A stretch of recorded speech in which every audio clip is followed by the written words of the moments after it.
What could strike fear into the hearts of the most feared warriors in medieval Europe? What unknown force could reduce hardened Norse raiders, men who spread terror along the coasts from Ireland to Constantinople, into whispering nervously around fires? The answer lies hidden in the icy wilderness of the far north, in a nearly forgotten chapter of Viking history. In popular culture, Vikings are seen as unstoppable predators of the early medieval era. Their longships brought devastation to European shores, their combat skills became legendary, and their influence reshaped the political order of a continent. But the full story is far more complex. Deep in the forests and snowy tundras of the far north lived a people so mysterious and so perfectly adapted to their harsh environment that they became the subject of Viking nightmares. This group not only resisted Viking advances but actually frightened the feared Norse themselves. These were the Biamians, a little-known people inhabiting what is now northern Finland, northwestern Russia, and the Kola Peninsula. While the Norse were farmers and seafarers, the Biamians were masters of the forest and the frozen wilderness, an area known to the Vikings as Biamians in their sagas. This territory marked the edge of the known world, where Norse myths placed giants, spirits, and other supernatural beings. But the Biamians were real, and the danger they posed was just as real. "Beware the watchers in the White Forest," reads a fragmented runic inscription found on a stone near Trondheim. They see without being seen. They kill without warning. They are not men as we know men.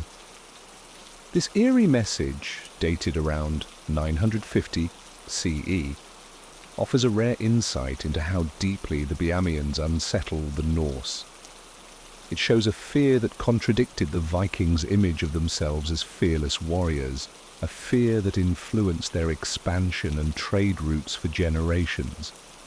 The story of the Biamians isn't just about warfare, it's about cultural clash, survival in extreme environments, spiritual worldviews, and economic competition.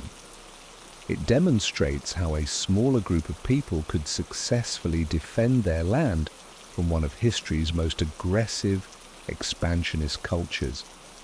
Most importantly, it reminds us that history isn't just about victors and the defeated. Even the fiercest warriors can find themselves overmatched when they encounter the unknown. This is the lost story of the people who terrified the Vikings. To understand the threat the Biamians posed, we must first understand the Viking.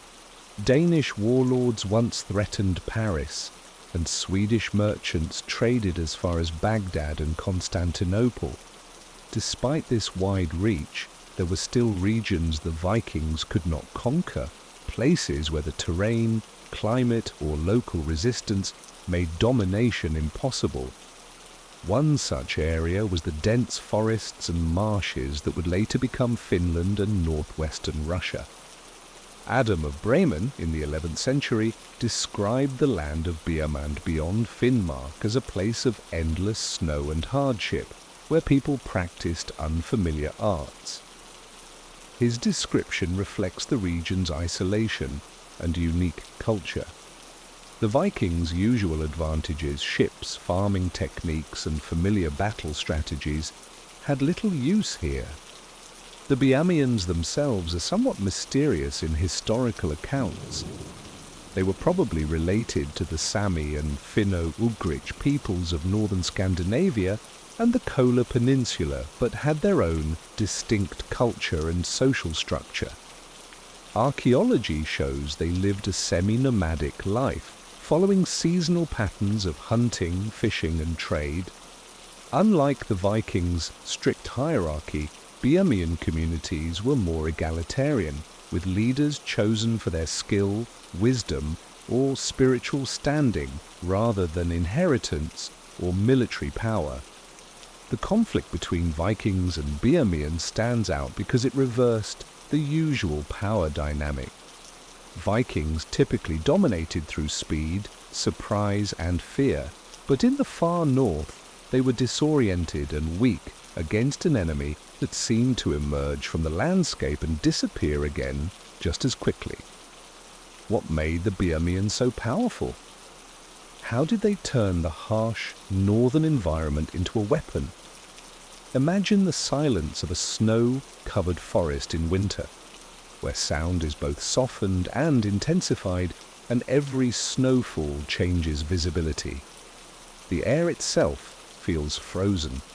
Now imagine being a Viking, used to Norway or Denmark's milder coasts, trying to move through this unfamiliar world. The Biamians' greatest strength was their deep knowledge of this harsh environment. Settlements from the 9th and 10th centuries show they had developed advanced survival technologies, while Vikings mostly stay. The extreme cold that could kill unprepared invaders was familiar and manageable to the Biamians. Deep snow, which hindered Viking movement, became useful paths for their skis and sleds. Forests and snowstorms, which limited visibility, served as natural camouflage for all A saga about Olaf Tryggvason tells of a failed Viking expedition into Biamians around 995 CE. Thorir led 30 men into snowy woods in search of a Biamian trading post. For 3 days they saw no one but felt constantly watched. On the 4th morning they discovered their sentries dead, silently killed, with strange marks in the snow surrounding their camp. Thorir ordered a retreat, but only 11 men made it back. This story illustrates the Biamians' crucial strength, their ability to observe Viking movements while remaining invisible, creating intense psychological pressure. The Vikings, once feared for their surprise sea raids, were now unsettled by a hidden enemy. However, the Biamians' success was not only due to their command of the environment, but also their distinct form of warfare, which baffled the Viking military system and turned once bold fighters into fearful men lost in an unknowable threat. What happens when elite warriors face an opponent who won't fight by their rules? What becomes of combat skill when there's no direct battle? Just an unending, tense game of reversed roles. Vikings had built their fearsome image on a specific combat style, emphasizing shock, aggression, and fear. They would either form a defensive shield wall or charge alone in search of glory. Their fights were usually short and decisive, where superior force or bravery won. The Biamians rejected all of this. "They do not fight as men fight," wrote Byzantine diplomat Constantine Zuckerman after speaking with Norse traders in Constantinople around 950 CE. "They appear from nowhere, strike like lightning, and disappear like mist. They leave no tracks in snow that should show even a baby's crawl."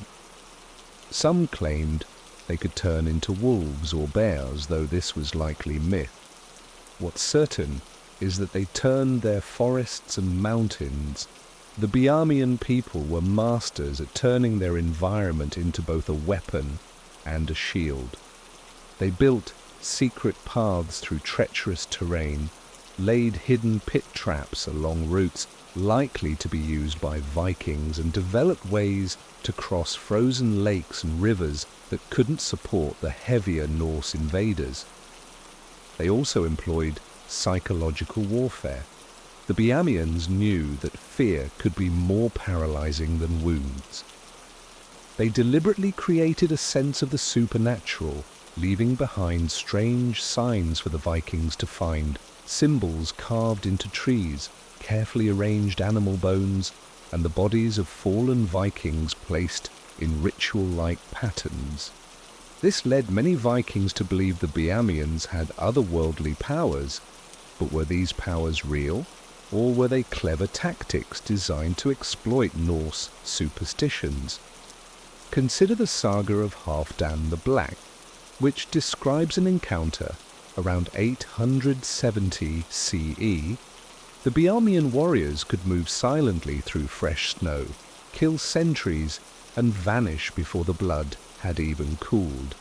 When pursued, they ran toward sheer cliffs and disappeared as if swallowed by the rocks. Halfdan's men began to whisper that they were fighting spirits, not men, and fear spread rapidly through the camp. In reality, these seemingly magical feats were likely due to advanced skill and strategic trickery. The Biamians had specially designed footwear that spread their weight to avoid breaking through snow. They wore white fur clothing that made them nearly invisible in snowy conditions. They also built hidden shelters and escape routes across their land, making it seem like they could appear and disappear at will. The Biamians also practiced targeted elimination. Unlike the Vikings, who sought glory in open battle, Biamian fighters focused on results and efficiency. They assassinated Viking leaders, scouts, and sentries, those whose deaths would cause the most chaos with the least risk. A mass grave near the White Sea dated around 925. CE held the remains of 15 Viking warriors. Forensic studies showed that 12 had been killed with the same method, a thin blade inserted at the base of the skull or between upper vertebrae, indicating highly trained killers who favored quiet, instant death over battlefield bravado. Lastly, the Biamians relied on strategic withdrawal. They knew their strength lay in mobility and stealth. They rarely defended territory directly, instead striking quickly and then disappeared.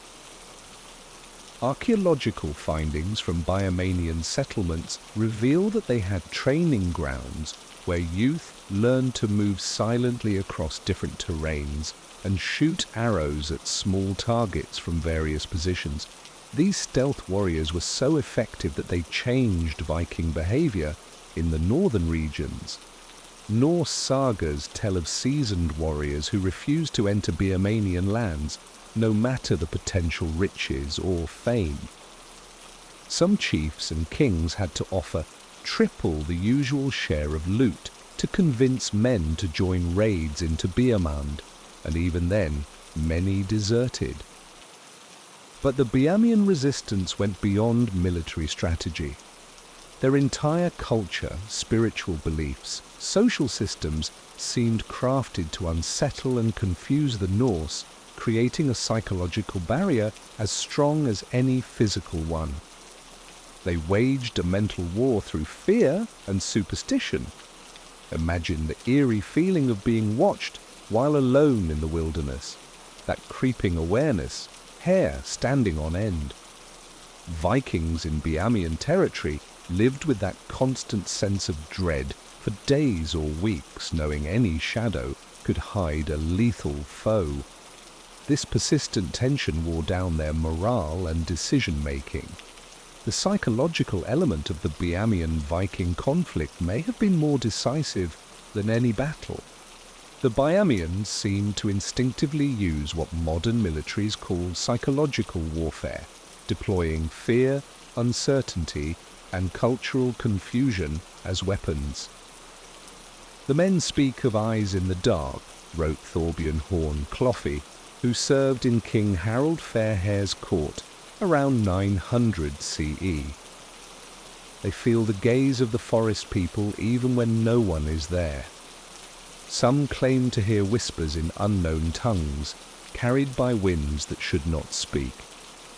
Even the bravest grow afraid after 7 nights in that cursed land.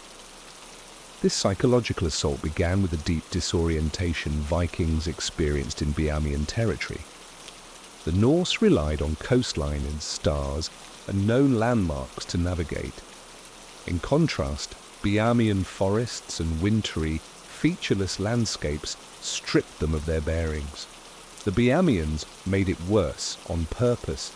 Evidence suggests they built false trails leading raiders in circles or toward dangers.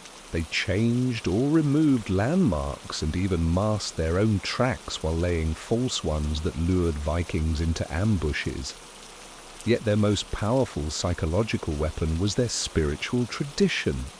Their shamanic practices were complex, unfamiliar, and deeply disturbing to Norse sensibilities. Viking religion included magic, but within a structured. This final account refers to the Biamian tradition of mummification, which is well documented at archaeological sites across their lands.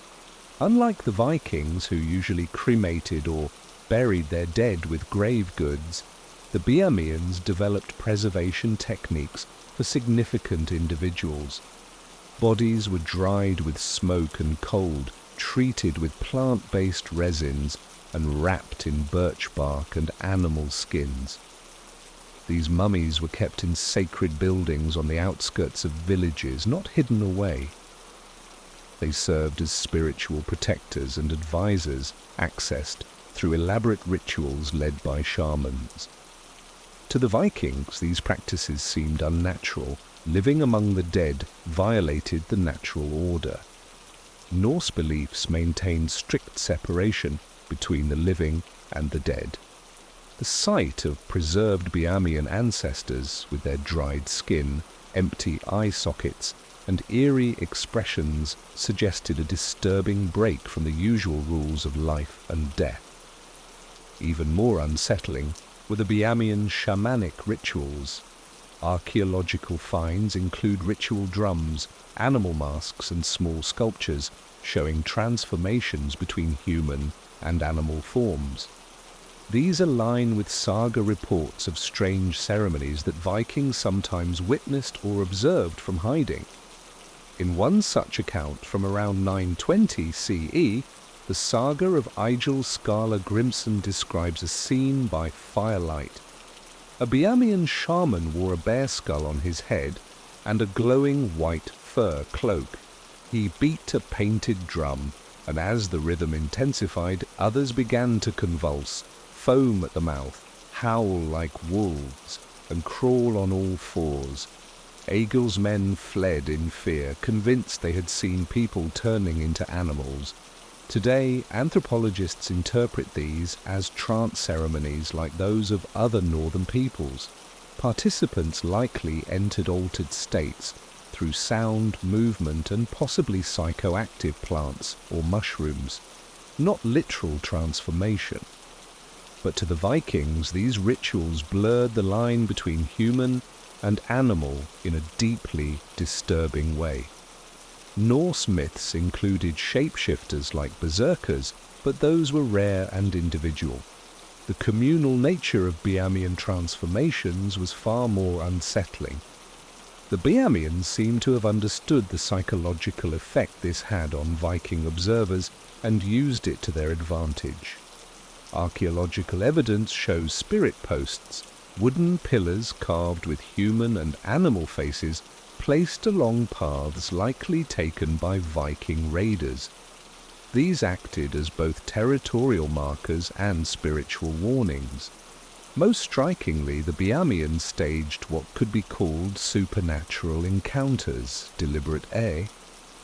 Wolf tracks circled the area in every direction, yet none led to or from the bodies. Thorvald immediately ordered a retreat to the ships, declaring no treasure was worth facing such dark magic. Modern research suggests the scene was deliberately staged. The Biamians likely ambushed the scouts elsewhere, moved the bodies to this site, and concealed their own tracks while adding fake wolf prints. The missing eyes, a recurring detail in various accounts, may have been meant to imply the victims saw something forbidden or to prevent their spirits from returning to warn others. These unsettling encounters created what one saga called the Biamian dread, a unique kind of fear that even seasoned Viking warriors, hardened by countless battles, could not shake. It mixed confusion, supernatural terror, and the chilling sensation of always being watched. Warriors who had fearlessly held their ground at Ashdown, such as Harold Fair's men, who once laughed in the face of a hail of arrows, were now jumpy and on edge in the Biamian forests. They awoke screaming from nightmares, claiming the forest people had entered their dreams. Some refused to sleep, others wouldn't stand guard alone. When the Biamians finally attacked on the seventh night, many of Harold's elite fighters dropped their weapons and fled into the darkness, never to return. This psychological warfare partly explains how a small population could successfully resist Viking conquest. By inflicting severe mental strain as well as physical danger, the Biamians created a defensive strategy as effective as any fortress or wall. However, the relationship between the two peoples wasn't only marked by violence. Another layer of interaction existed, one built on trade, mutual benefit, and a complex blend of cooperation and rivalry. Why would Viking merchants risk traveling to such a remote, perilous region? What valuable goods made the journey worth the danger and loss? The answer reveals a compelling economic aspect of Viking-Biamian relations, one in which basic animal products were transformed into coveted luxuries across the medieval world. From the land of Biamand comes wealth beyond measure, wrote Ahmad ibn Fadlan, an Arab envoy who met Viking traders in the Volga region around 922 CE. He described furs so exquisite that emperors and caliphs competed to own them, ivory finer than that of elephants, amber as clear as honey, falcons captured in the northern lands were considered the best hunting birds and were sold at high prices to nobles across Europe and the Middle East.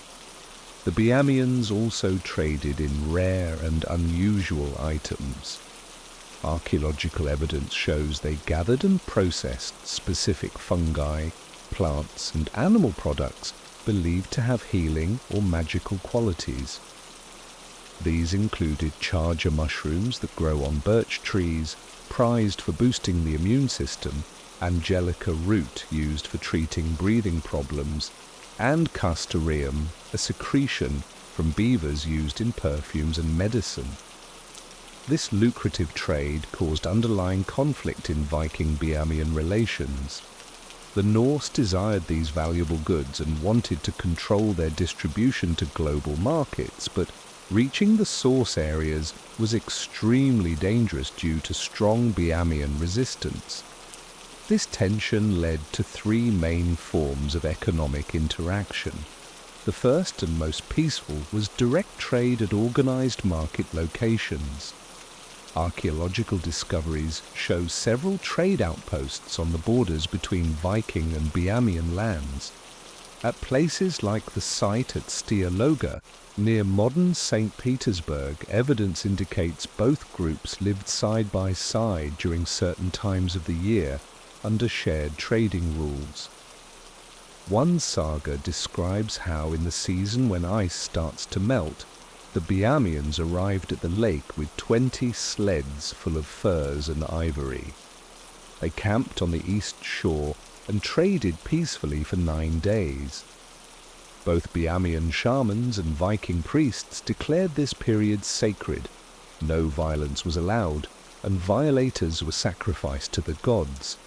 Archaeological remains support this sacred nature of trade, showing ritual sites where both cultures likely performed ceremonies to create a temporary spiritual truce, including oaths, sacrifices, and invoking guardian spirits.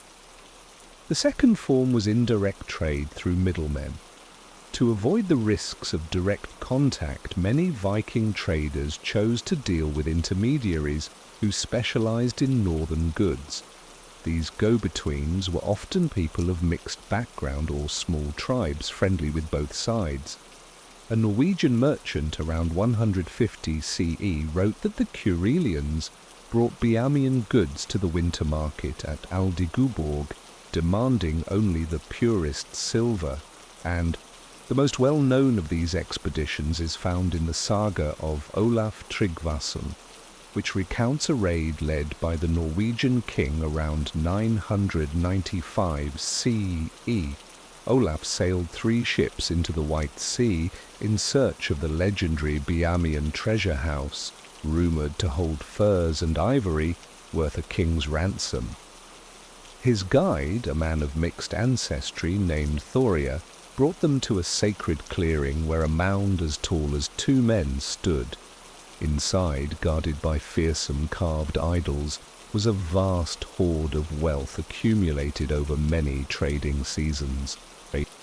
Archaeological findings partly confirm this story.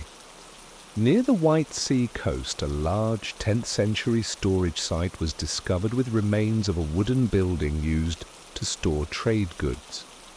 Evidence of a violent attack was present, including Norse-style arrowheads lodged in the structure and human remains bearing wounds consistent with Viking weapons. What makes this raid particularly memorable is what followed, as described in chilling detail in the saga. Olaf's men filled 12 chests with loot and began their return before dawn. By midday, strange cries echoed from the forest. By evening, hidden archers had killed 6 men. By the 3rd day, the Biamians appeared seemingly from nowhere, attacking and disappearing before the Vikings could react. Only 1 ship made it back to Norway carrying 8 survivors who spoke of unspeakable horrors. This pattern recurred during the Viking Age.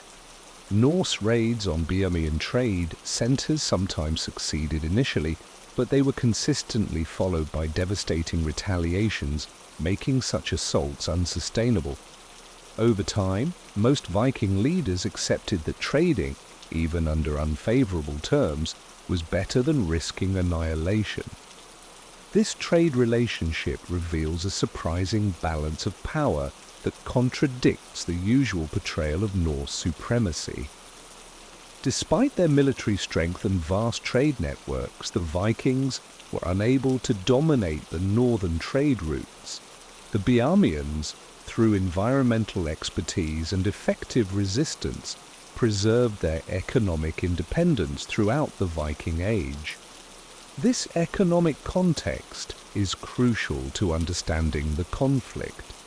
The Vikings weren't just exploring or seeking land, they were attempting to control profitable trade routes vital to global commerce.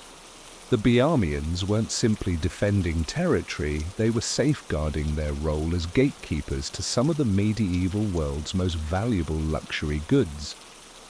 Perhaps the most intriguing aspect of this economic interaction was its influence. One burial found near Lake Henega contained the remains of a woman around 40 years old, laid to rest with an ornate shamanic drum, a carved staff symbolizing authority, and a high-quality bow. Another burial near the White Sea revealed a woman interred with a ceremonial knife, silver jewelry combining Biamian and Norse styles, and various divination tools like polished stones and animal bones marked with symbols. These discoveries align with Norse sagas that often mention Biamian witch women or shield maidens possessing both spiritual and military power. Though these stories must be viewed through the biases of Norse culture, their consistency suggests real encounters with powerful female Biamian leaders. The saga of Urvar Odd recounts an attack led by a tall woman with snow-white hair and a youthful face. She wielded a horn and bone bow and wore a cloak with symbols that were hard to look at. When she raised her hand, her warriors attacked silently. When she lowered it, they disappeared like mist. She killed Thoria with an arrow through his right eye, even though he was guarded by 2 shield-bearers. Such a figure defied traditional Norse gender roles. While Viking women held more rights than many in medieval Europe, including owning property, divorcing, and limited legal standing, realms like warfare, politics, and religion, except for certain rituals, remained male-dominated. The presence of female Biamian leaders forced Norse men to reckon with women who earned respect through their own power and skill, not through male relatives. This challenge was deeply unsettling for many Viking warriors. The saga of Haakon the Good says Haakon refused to admit he was beaten by a woman.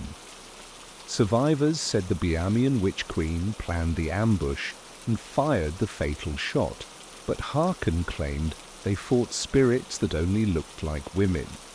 Though few believed him, none openly disagreed. This reflects a psychological defense used by Norse men, attributing Biamian women's power to the supernatural to maintain their worldview.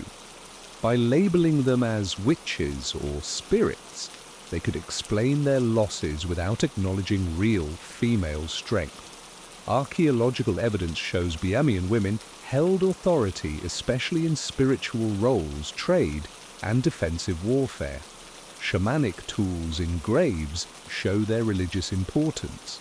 Trade sites indicate women's involvement in negotiations, and Norse sagas often mention wise women setting trade terms or leading ambushes against Vikings.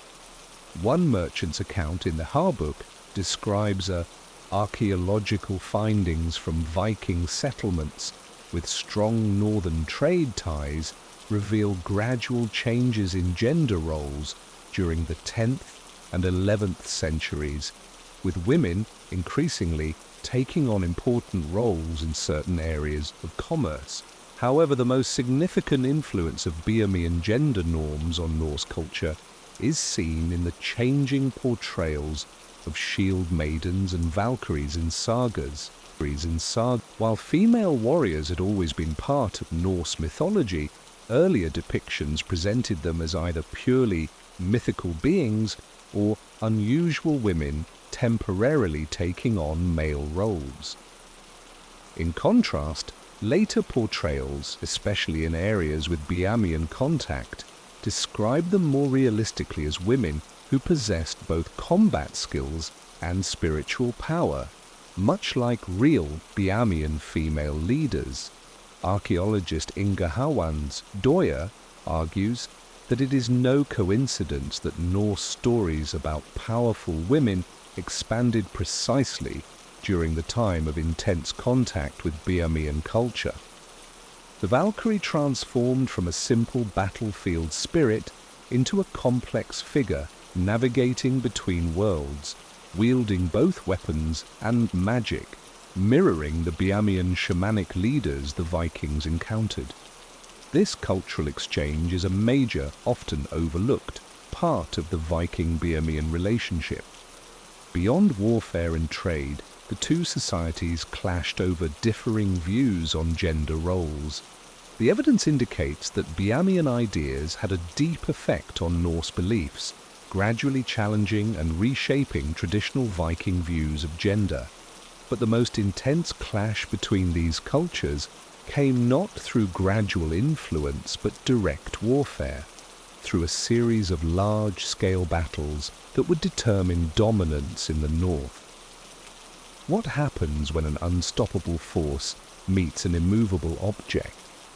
When a conquest-driven culture collides with one that refuses to submit? The answer is found in the battles culminating in what Norse sagas call the Battle of Sleeping Fires, perhaps the worst military loss ever suffered by the Vikings. By the early 11th century, the earlier pattern of raids and ambushes had escalated into more organized and deadly warfare. As the Norse kingdoms grew more unified and adopted Christianity, they saw the northern regions not only as trade zones, but as pagan territories to conquer and absorb. King Olaf II of Norway, later canonized as Saint Olaf, was especially committed to expanding northward. As a fervent Christian, Olaf's goals were both spiritual and political. The Biamian lands posed a religious challenge, being centres of pagan tradition and an economic opportunity, as trade goods still reached Norway through Intermi. Olaf set up a forward base on an island near the mouth of the northern Dyna River, from which he launched smaller raids into nearby areas. For 20 days, his men met no resistance. According to the saga, they found deserted villages where fires were still burning and food was still warm, but no people remained to defend them. Olaf grew overconfident, claiming the Biamians had fled in fear. His priests erected crosses in the empty villages and baptized the rivers and lakes, declaring the land for Christ and Norway. This early phase of the campaign reveals the Biamians' strategic approach to this new threat. Instead of facing the stronger Norse force directly, they used a scorched earth tactic, evacuating settlements in the Norse path to protect their people and resources. Archaeological findings indicate this retreat was planned and orderly, with valuables removed and buildings left intact but abandoned. As summer advanced, Olaf pushed his army further inland using river valleys as natural routes through the forests. It was there that resistance began to emerge, first subtly, then more dangerously. The saga notes scouts started vanishing, and men sent for water disappeared without a trace. Strange nighttime sounds echoed through the forest, drumming, chanting in unknown languages. Some warriors reported seeing figures in the trees, but when they fired arrows, they only hit bark and leaves. This psychological warfare, though effective against smaller Viking bands, had less impact on Olaf's larger, religiously driven force.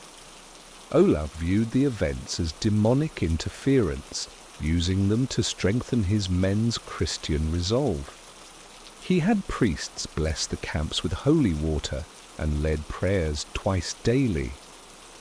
By midsummer, Olaf's force had reached farther into Biamian land than any Norse force before. Following the northern Dana upstream, they neared what the saga calls the Sacred Lake, believed to be Lake Canaro, an important ceremonial site based on archaeological evidence. Here, the Biamians revealed their full defensive plan, carefully prepared over weeks. As Olaf's fleet rounded a river bend, they saw a large lake ringed by forest. In its center was an island with many buildings, their rooftops gleaming as if made of precious metals. Smoke rose from chimneys, and Olaf believed they had found the Biamians' main, wealthy settlement. Unbeknownst to him, it was a sophisticated trap. Excavations at Lake Canaro show the structures were temporary decoys designed to look like a thriving village from afar. The shiny roofs were likely birch bark or mica sheets reflecting sunlight to appear valuable. According to the saga, Olaf sent 10 ships toward the island, keeping 5 in reserve. As they crossed the water, there was still no resistance, and the island appeared calm, with smoke rising from the buildings. As the first ships reached the shore and men began to land, the ambush was triggered. Archaeological findings reveal a well-planned trap. The Biamians had built hidden positions along the lake's edge, camouflaged with branches and soil, from which archers could target the vulnerable Vikings still on their ships. Even more devastating, they had prepared an incendiary assault. Suddenly flaming arrows flew from the surrounding forest. The saga notes these were no ordinary arrows, but carried a substance that stuck to wood and flesh, burning with an unstoppable fire.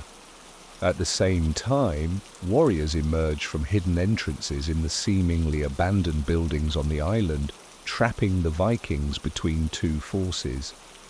Modern research suggests the fire was an early version of Greek fire, probably made from pine resin, animal fat, and sulfur, which clung to surfaces and continued burning even on water.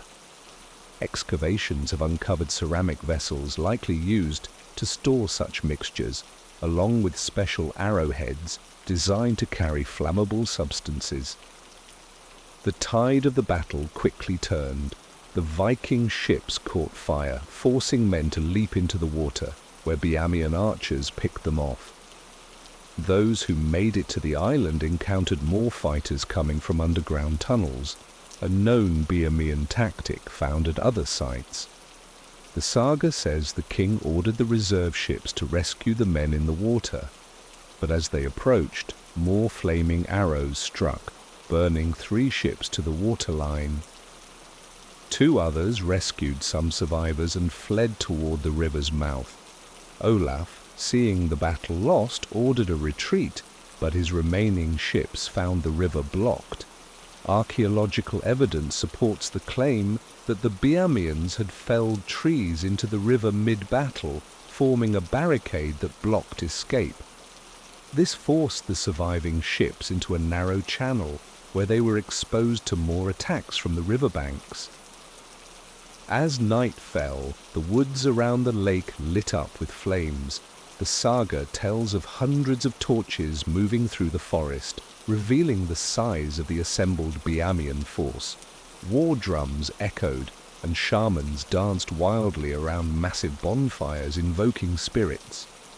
Few of Olaf's men slept, aware of the danger awaiting them at dawn. The sleeping fires that gave this battle its name refer to what followed, a tactic unseen in European warfare of the time. At dawn, a strange mist rose from the lake. Initially, Olaf believed it was divine fog shielding their escape. But as the mist reached the ships, men began coughing, their eyes tearing up. Some collapsed gasping for air, others dove into the water to escape the burning in. By burning specific materials in the surrounding forests under carefully controlled wind conditions, they generated a poisonous cloud of sulfur dioxide that drifted low over the water toward the trapped Viking fleet. This chemical attack, combined with conventional strikes from Biamian forces, proved catastrophic. According to the saga, only 2 ships and fewer than 60 men escaped. King Olaf survived, though he reportedly coughed up blood for days and never fully recovered. The Battle of Sleeping Fires marked a crucial turning point in Viking-Biamian relations. Norse rulers never again attempted major military campaigns against Biamian lands. The psychological impact was immense, inflicted not by a powerful empire like Byzantium or the Caliphate, but by people the Norse had seen as primitive forest dwellers. A generation later, an Icelandic chronicler wrote that the northern lands were spoken of with fear. Norwegian mothers scared disobedient children with stories of Biamian shamans who stole warriors' breath as they slept. Even talk of trade journeys to those regions made seasoned sailors fall silent and cross themselves. This battle showcased the peak of Biamian defensive strategy, their capacity to coordinate across territories, set complex traps and weaponize their environment. It wasn't just a tactical win, it was a triumph of unconventional warfare over a larger and better equipped force. But history offers no final victories. As the medieval era advanced, new powers entered the northern world, changing the dynamics between these old foes and threatening both their ways of life. What happens when ancient enemies face a world that has changed completely? How do centuries-old patterns of conflict and cooperation shift when new powers emerge that endanger both sides? The conclusion of the Viking-Biamian story is one of slow evolution, not sudden resolution. a gradual fading of both cultures as the medieval world transitioned to new political realities. The 12th and 13th centuries brought major changes to Northern Europe. The formation of Christian kingdoms, the rise of the Hanseatic League as a trade power, and the eastward push of Novgorod and other Rus' principalities introduced new pressures on Norse and Biamian societies alike. These developments gradually reshaped their relationship from direct confrontation into a more complex and interdependent one. "The old ways are passing," wrote a Norwegian cleric around 1150 CE, "where our grandfathers once sailed north in dragon ships to raid the Biamians, merchants now travel in trading vessels carrying cloth and silver to exchange for furs. The forest people no longer ambush strangers but greet them at established markets under the protection of both their spirits and our Christian God. Some have even been baptized, though they still secretly keep their heathen traditions." Archaeological evidence supports this slow normalization. Trading posts, once fortified and culturally separate, began evolving into more integrated communities by the late 12th century. Artifacts show growing cultural exchange, with Biamian designs appearing on Norse goods and vice versa.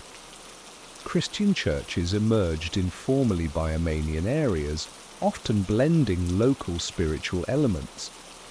Several factors drove this transformation. The Christianization of Scandinavia removed a key source of conflict. Instead of raiding, there was now pressure for organized conversion.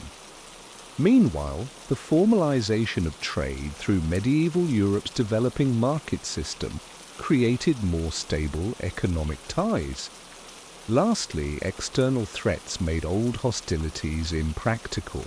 New enemies like the Kurilians and Tvastians pressed from the west, while the men of Nograd advanced from the south with crosses and swords, as noted in a fragmented Biamian text, later preserved in a Finnish manuscript. Do you like this personality? Our former enemies, the Northmen, now offer an alliance against new dangers. Their priests worship a single god, while our shamans commune with spirits, yet both sides agree that unity is necessary for survival. This practical alliance marks a significant shift in relations. Archaeological findings from the late 12th and early 13th centuries show fortifications built jointly by Norse and Biamian peoples, especially in the southern regions of Biamian territory, where the greatest threat came from Nograd expansion.